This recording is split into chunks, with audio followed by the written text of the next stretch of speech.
Hey everybody, good afternoon. Welcome to Humboldt Reads. My name is Kyle. Today's Sunday. In my last video, I talked about how I was doing a read-along, The Cabin at the End of the World with my neighbor Sarah. I actually finished this morning. I was supposed to finish this by Friday, so Saturday I could start reading The Whisper Man. It didn't happen. So real quick, I wanted to walk through this book. The first part of this video, I'm not going to give away any spoilers. The second part, when I get to the spoilers, I will say that there are spoilers because I don't want to ruin it for anybody who plans on reading The Cabin at the End of the World. This book was a little bit similar, yes and no, to Leave the World Behind by Rumaan Alam. I will talk more about that in the spoiler part. But really quick, this book revolves around two men, Eric and Andrew. They are a married couple. They have an adopted Chinese daughter, Wen. They go up to northern New Hampshire and they rent a cabin for the weekend. And basically, Wen is outside playing. She's collecting grasshoppers. She is introduced to another character named Leonard, who walks out of the woods. And Leonard basically explains to Wen that she has to convince her two dads to let him and his friends into their cabin, that the world depends upon it, that it's very important that they do. This book is kind of a home invasion type book. Really, that's all I can say without giving away any spoilers on it. If I talk any more, it'll ruin it for you. This is a book that you want to go into knowing as little as possible. Trust me, you want to know as little as possible. Because at the end of the book, the very last paragraph, it'll leave you, yeah, that's all. I'm not going to give it away. It'll leave you amazed, I guess is what I want to say. So now I'm going to talk about the spoilers. So if you plan to read this book, you might want to stop the video right now.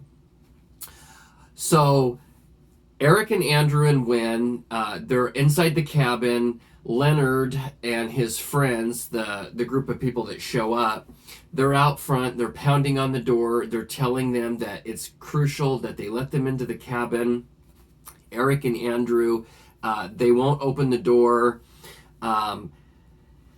And basically what happens is these people force their way into the cabin, and then they tie up Andrew and Eric. They don't tie up Wen, but they explained to Eric and Andrew that they have to make a sacrifice. One of the three, Eric, Andrew, or Wen, must die in order to save the rest of the world. And if they refuse to kill someone, the end of the world will happen, and they will be left all alone on this earth with nobody on it, nothing on it. And so I'm kind of getting ahead of myself on this. Long story short, Wen ends up getting killed. She gets shot in the face. At the end of the book, the home invaders, they all die. And only Andrew and Eric are left alive. But before we get to that point, we know that something is happening because there is a reference on the TV that an earthquake has happened off the coast of Oregon, and there was a tsunami. But when we read this book, the two characters, Andrew and Eric, one is Catholic and one isn't. And one basically is trying to say that, maybe it's the end of the world, like the Book of Revelations type stuff. The other one is like, no, there's a logical explanation to what is going on. It is not the end of the world. But the very last paragraph, and I'm going to read it here real quick. It says, "The sky is depthless, black, impossible not to attribute malignancy and malice to it as throbbing flashes of lightning split it open. Wind and thunder rattle through the forest, sounding like the earth dying, screaming. The storm swirls directly over us, but we've been through countless other storms. Maybe this one is different, maybe it isn't.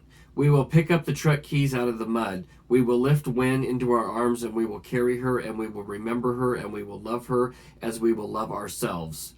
We will walk down the road, even if it is flooded by raging waters or blocked by fallen trees, or if greedy fissures open beneath our feet. And we will walk the perilous roads after that one. We will go on.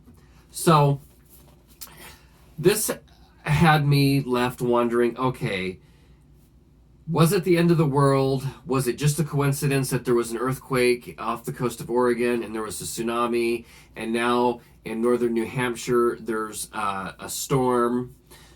We don't know. The author just kind of leaves it open.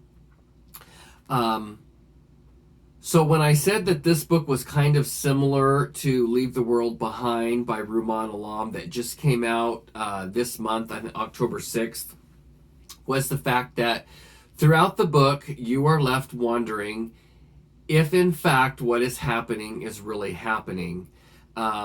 We never find out if this is an apocalypse. We never find out if the folks that came to the cabin, let's see, it was Leonard, Sabrina, Redmond, and Adrian. We never find out if they were just these crazy people who went cuckoo and concocted the whole thing. We never find out.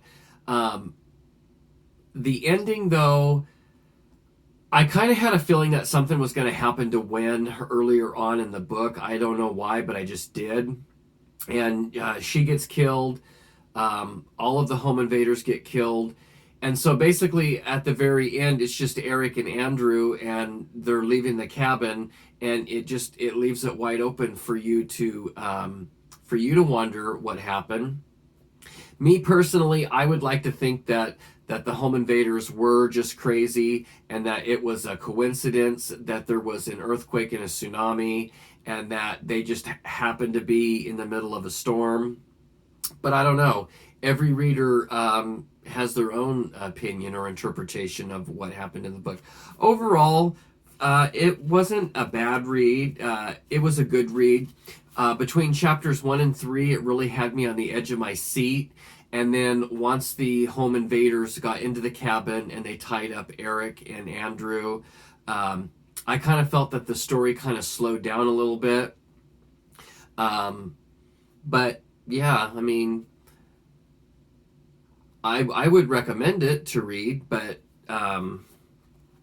it just would have been nice if the ending of the book, if they would have explained more. And that was why I didn't like Leave the World Behind by Rumaan Alam, because at the end of that book, we never find out what happens. And it just leaves you really scratching your head, wondering. Not in this book, but I guess in the hardback book, the author, Paul Tremblay, he has a page in there where he talks about why he picked the ending for this book. And apparently he had a more darker ending to this book, but he changed his mind. I don't have that page in the paperback book that explains why. You could probably look it up online. But I think he said something about it has something to do with the movie Terminator. At the end of the movie Terminator, and that was why he changed the ending of this book. I don't know, because I don't have that page in my book to look, and I'm not really going to Google it. But I just wanted to say, I finished this book. If you're looking for a home invasion type horror book, then this would probably be it for you. Hopefully everybody's having a good Sunday. Enjoy the rest of your day and stay healthy and safe. And I hope you guys all have a really good work week, school, whatever you're doing for your week. You guys have a good day. We'll see you later.